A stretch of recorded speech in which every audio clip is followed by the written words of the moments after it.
Psychology کے مطابق اگر کوئی انسان آہستہ آہستہ اور دیر آواز میں بات کرتا ہے تو اس کا مطلب وہ لوگوں سے زیادہ باتیں کرنے میں دلچسپی نہیں رکھتا اور وہ اپنی زندگی میں پرسکون رہنا پسند کرتا ہے۔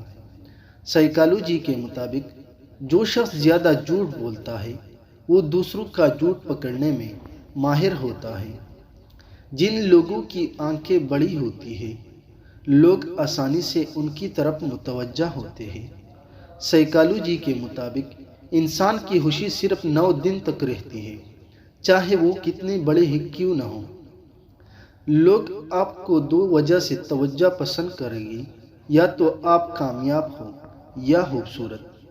اگر آپ چاہتے ہیں کہ کوئی انسان پورا دن آپ کے بارے میں سوچے تو رات سونے سے پہلے اس سے باتیں کرو۔ جتنا زیادہ پیار کرو گے آپ کو اتنی زیادہ تکلیف ہوگی۔ جو باتیں آپ بار بار سنتے ہیں آپ کا دماغ ان پہ یقین کرنا شروع کر دیتی ہے۔ ایک عورت 48 گھنٹے سے زیادہ راز نہیں رکھ سکتی۔ جب کوئی شخص کہتا ہے مجھے کسی کی ضرورت نہیں، تب ہی اسے کسی خاص انسان کی ضرورت ہوتی ہے جو اسے سن سکے، اس کی مدد کر سکے۔ عورت توجہ مانگتی ہے اور مرد ذہنی سکون، اور جہاں بھی ان دونوں کو یہ دونوں چیزیں ملے گی یہ دونوں وہی کے ہو کر رہ جائیں گے۔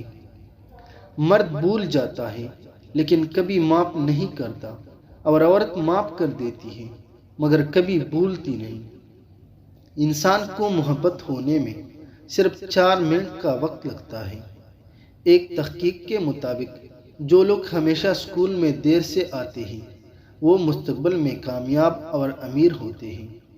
اوسطاً ایک شخص دن میں 4 بار جھوٹ بولتا ہے۔ اس کا سب سے عام جھوٹ ہے میں ٹھیک ہوں۔ وہ افراد جو فضول سوال سے نمٹنے کے لیے فطری طور پر طنز کا استعمال کر سکتے ہیں ان کا دماغ صحت مند ہوتا ہے۔ انسان جس کے لیے دل سے مخلص ہوتا ہے اس سے دھوکہ ہی ملتا ہے۔